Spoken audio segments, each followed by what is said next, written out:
E aí? Como é que vocês estão? Sejam muito bem-vindos ao vlog diário do Nintendo, naquele momento que a gente ensina pra conversar de espiritualidade, espiritualismo, budismo, magia, todas essas coisas, do movimento espiritual, um lugar sempre sem edição, sem corte. Sem porra nenhuma! E aí, galera? Beleza, criança? Deixa eu pegar meu papel aqui. Como é que vocês estão? Eu tô de boas, depois de um final de semana... Até que foi tranquilo, vai, não foi um final de semana muito... Não foi um final de semana muito carregado, não teve muito trabalho pra fazer. Teve alguma coisa pra fazer que eu já matei logo no sábado. Mas fora isso, nada, né? Foi um final de semana aquele que deu pra dar uma relaxada, saca? A gente tá em processos aí de... Eu não sei ainda se eu já posso falar, porque na verdade isso daí tem muito a ver com a Ana, né? E a Ana está no Rio. E ela falou pra mim... Porque assim, já deu tudo certo aquela surpresa lá que eu ia falar pra vocês. Mas a Ana falou assim, não, Nino, deixa tá tudo pronto pra gente mostrar tudo pronto pro pessoal. Pra ficar tudo pronto ainda vai demorar um tempo, então eu vou ter que guardar isso. Mas é assim, ó, relativo à ordem do Grande Oriente, tá? Pra quem é da ordem vai ter, então teremos novidades aí. E relativo também à casa da Vó Maria Rosa, tá? Mas foda-se que não é isso que vocês querem saber. Vocês querem saber das perguntinhas de vocês. Bora! Grande tio Nino, fazia um tempo que não conseguia assistir seus vídeos. O trampo tava corrido. Pô, cara, trampo corrido é bom sinal, velho. Trampo corrido, eu quando tô aqui na Bedard que não tem trampo pra ficar correndo, eu fico até meio depressivo, tá ligado? Porra, o que tá acontecendo? Eu tinha que estar fazendo alguma coisa neste momento, né? Mas trampo corrido é bom. Uma pergunta interessante. Um guia pode vir encarnado como uma pessoa idosa da sua família, te guiar enquanto vivo e quando morrer continuar sendo seu guia? Ou essa pessoa só viraria guia depois de morrer? Um guia pode vir encarnado como uma pessoa idosa da sua família, te guiar enquanto vivo e quando morrer continuar sendo seu guia? Ou essa pessoa só viraria guia depois de morrer? Esse pensamento surgiu na minha cabeça com base em algumas culturas que acreditam que ancestrais viram nossos guardiões depois de mortos.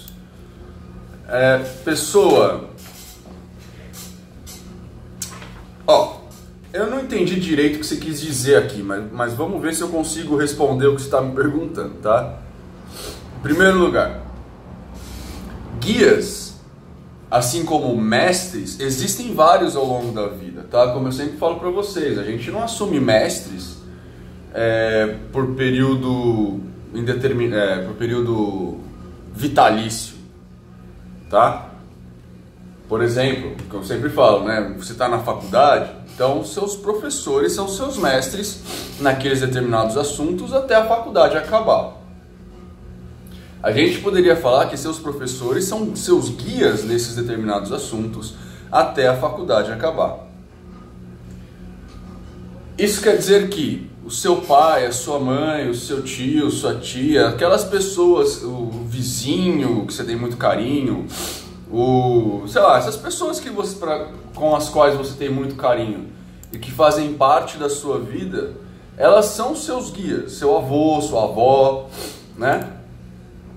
Ou seja, elas te guiam de alguma forma, elas te ensinam coisas, elas te levam pela mão, que é mais ou menos o papel de um guia espiritual.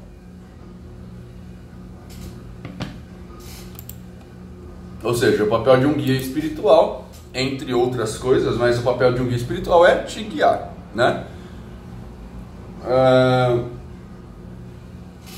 Então, sim, as pessoas mais velhas da sua família, desde que você tenha algum tipo de empatia, de intimidade por elas, né? Elas têm empatia por você, você tem intimidade com elas sim são seus guias de alguma forma, né? O que eu sempre falo, eu me espelho muito no meu pai, na minha mãe, para criar Beebles, né? Então, por exemplo, a minha mãe, uma coisa que até a Ana costuma brigar bastante comigo, é que minha mãe, ela era pouco de me bater, ela era mais de dar sermão, sabe? Então ela era uma pessoa que me colocava sentado e ficava 2 horas e 15 minutos falando a respeito do que eu tinha feito merda, etc e tal. E eu acho que essa é uma postura mais efetiva do que a pancada. Então, tipo, é um negócio que eu faço com a Bibbles, por exemplo. Eu sento com ela e converso. Então, meus pais são meus guias para me ensinar a cuidar da minha filha. Sacou? Se tá certo, se tá errado, eu não sei, mas eles são meus guias. Enfim, então sim, as pessoas mais velhas da sua família podem ser seus guias de alguma forma, ok? Agora, eu imagino que você tá falando aqui, é que um guia, por exemplo, assim, o caboclo do tio Nino, o caboclo violão que eu trabalho no terreiro lá. Esse caboclo violão poderia vir encarnado como uma pessoa idosa da minha família? Se ele viesse encarnado como uma pessoa idosa da minha família, isso é possível, ele já não trabalharia comigo, porque ele estaria encarnado. Né? Enquanto guia espiritual de um trabalho, de um centro, alguma coisa assim, esse espírito não consegue encarnar, porque ele tá, né? Quando ele encarna, ele para de trabalhar lá. Ele vai estar preso às vicissitudes da carne, etc e tal. Eu acho que é isso que você perguntou, né? Então, espero ter respondido. Eu não sei direito o que você quis saber, cara. De verdade. Olá, querido Nino. Olá, pessoa. Como você, às vezes, tem semanas super corridas por conta do trabalho. Por esta razão, ainda não assisti o vídeo de tarô. Tá aqui no card. E só consegui assistir a este hoje. Não sei qual que é. Bem, vamos às perguntinhas de vocês. KKKKK. Qual a diferença de oração, reza e mantra? Este último encaixa-se na primeira? Tudo de bom, meu querido. Acho que conseguirei colocar os vídeos em dia até o final de semana. Grande abraço. Essa pergunta é uma pergunta bem... acontece com frequência até. Reza, oração e mantra. Eu estou tentando achar as últimas respostas que eu dei aqui, porque se acabar eu pego lá. Ó, reza, a diferença básica entre oração e reza é que a reza é decorada, tá? E a oração seria uma conversa com a entidade metafísica da sua escolha. Ou seja, um Pai Nosso é uma reza, Ave Maria é uma reza, Crê em Deus Pai é uma reza. Oração já não, oração é quando, tipo, o evangélico faz, né? Que eles não têm uma sequência decorada, pré-determinada para aquilo que eles estão falando. Então eles falam uma coisa que eles querem, eles batem um papo, né? O mantra, o mantra ele é uma reza, só que ele entra com o poder da música também, né?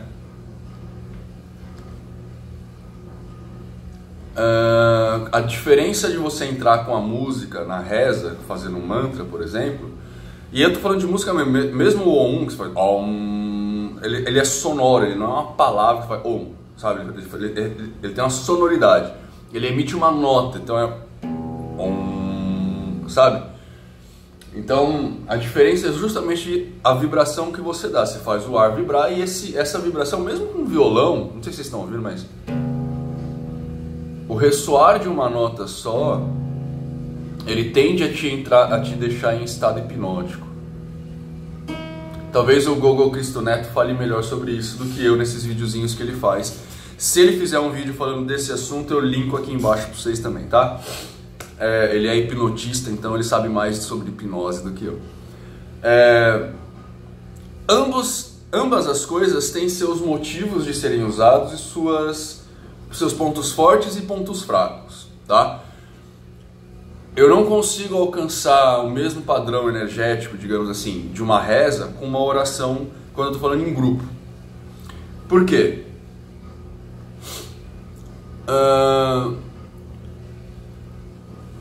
Geralmente quando a gente usa uma reza, vai rezar o Pai Nosso, a gente quer unificar o pensamento. Então todo mundo naquele lugar que está ouvindo o Pai Nosso, rezando o Pai Nosso com você, etc e tal, a tendência é que unifique o pensamento.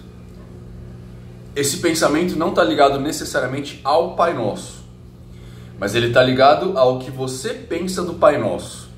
E esse pensar do Pai Nosso, muitas vezes ele é induzido nas pessoas ao longo do tempo de convivência. Então, por exemplo, o Pai Nosso na casa da Avó Maria Rosa não tem o mesmo significado, a mesma significância do Pai Nosso no Terreiro das Águas. né, na Casa das Águas, no Tuca. Não tem o mesmo significado lá no Tupã, né, no terreiro do meu querido Laurinho. Então, tipo, e isso as pessoas vão congregando com o tempo e essa congregação vai mudando de lugar para lugar, tá? Você vê isso perfeitamente quando você está acostumado com um terreiro, você vai num outro terreiro, ou com uma igreja, e está acostumado lá com o Padre Benedito, e aí você vai na igreja do Padre Juarez, e ambos rezam o Pai Nosso, e você sente coisas diferentes nas duas missas, tá? Neste momento.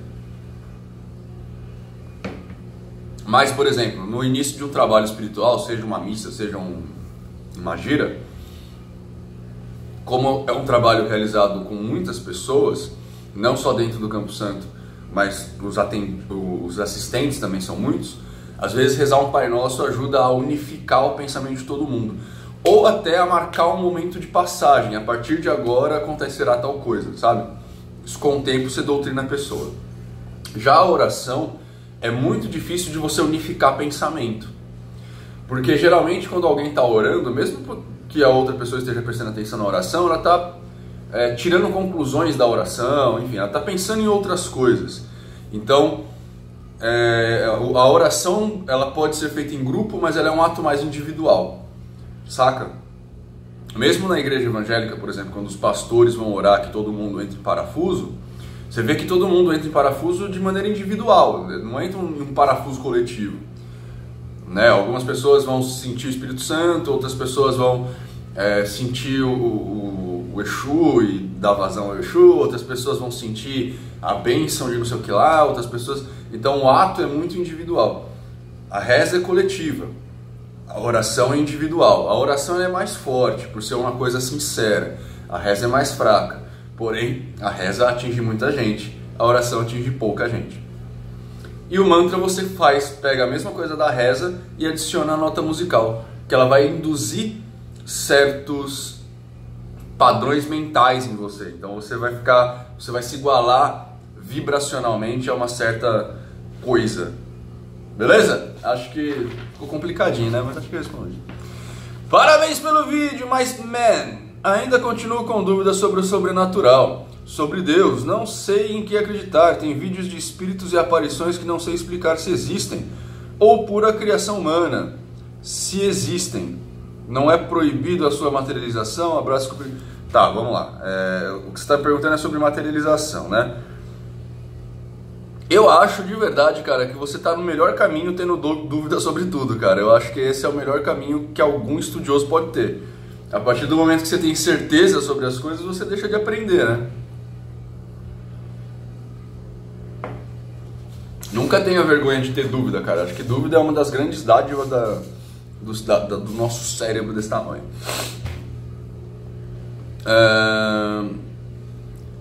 Se existem, não é proibida a materialização. Não, cara, eu não sei de nenhuma lei espiritual. Eu não conheço todas as leis espirituais. Eu não conheço nenhuma lei espiritual, na verdade, porque a gente só tem suposições a partir disso, né? Mas eu não sei de nada que proíba a materialização de espíritos. A única coisa que eu das literaturas que eu consultei, né, que é basicamente kardecianas nesse negócio de materialização, que fala sobre o porquê da pouca materialização existente no mundo, por exemplo, é que para um espírito se materializar, e aí a gente começa a encontrar alguns contrassensos, né? Mas para um espírito se materializar, ele precisa de um outro, ele precisa de um médium, né? A grande desculpa da filosofia kardeciana, eu não sei, eu não pensei direito a respeito disso ainda para saber se faz sentido ou não, então eu só vou jogar aqui com vocês, é a seguinte: o espírito ele é imaterial, certo? Então ele não seria passível de captação em dispositivos materiais. Então esses negócios que o pessoal costuma, esse caça-fantasma costuma usar, eu até esqueci o nome daquele voltímetro lá, ele mede, como é que ele chama? Medidor de campos magnéticos, medidor de campos magnéticos, como é que chama isso?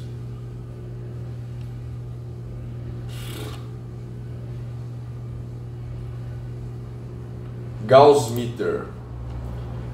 Isso mesmo, ele tem aqueles Gauss meters lá, né, que vão medindo, né, que vai falando quando tem mais, sei lá. O kardecismo fala que isso é bobeira, porque quanto coisa é imaterial, isso não será captado por coisas materiais. E também, como coisas imateriais, eles não serão passíveis de incorporação, por exemplo, né, porque a imatéria não influencia na matéria. Entretanto, a própria filosofia kardeciana diz de fenômenos de transporte, por exemplo, né? Ou de fenômenos de transcomunicação, que são as batidinhas, os raps, né? Ou de fenômenos de... Aliás, de transporte nesse sentido é quando um objeto sai de um lugar e vai para outro, tá?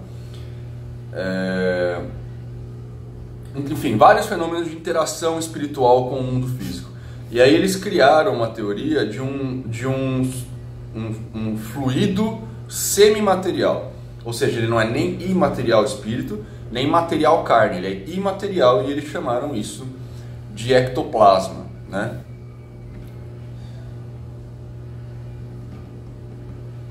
Acho que é esse o nome mesmo. Ectoplasma. Ou fluido magnético animalizado, né? Então, o que aconteceria? Os médiums têm... seria inclusive esse fluido que dá corpo aos espíritos, né? Quando alguém vê uma aparição, é esse fluido que faz. Só que para esse fluido existir, precisa de um médium doando isso, né? Você pode até conseguir pegar do próprio planeta, mas aí seria mais difícil de algum jeito. Eu não sei como é que é a colheita desse negócio. Mas enfim, você precisa de um médium doando ectoplasma para que um espírito pegue esse ectoplasma, formate esse ectoplasma do jeito que ele quer. Inclusive em fenômenos de voz direta, por exemplo, que é quando todo mundo ouve no ouvido, né? A sala toda, que todo mundo presente ouve. Seria o espírito confeccionando uma garganta ectoplasmática para fazer o som ressoar, porque aí a garganta sendo ectoplasmática é um fluido semimaterial, ele teria propriedades de mexer na matéria, então ele mexeria nos átomos do óxido do ar, do ar, e aí você conseguiria fazer som, né? Mas tudo isso é literatura, cara, eu não sei. Os fenômenos de materialização que a gente tem, se você procurar na internet, você vai ver vários. A maioria foi falseado, né? Aliás, a maioria foi dada falsa, né? Foi provado falso, inclusive o do Chico Xavier, o que o Chico Xavier participou, né? Quem fez, na verdade, foi um médium chamado Otília Diogo, mas o Chico Xavier estava presente em alguma delas, assim como o Valdo Vieira, que é o Papai Noel do Espiritismo, estavam presentes, e esse foi falsificado, eles provaram, o jornal X lá provou. Então eu não sei de nada que proíba a materialização, cara. Mas eu não conheço todas as leis espirituais, então... Beleza? 2 minutos, vamos lá. Nino Tarô não poderia ser uma forma de comunicação com entidades? Por exemplo, uma entidade possui conhecimento sobre o futuro e influencia o mago, fazendo ele tirar cartas que respondem às questões que ele levantou. Sei lá, velho.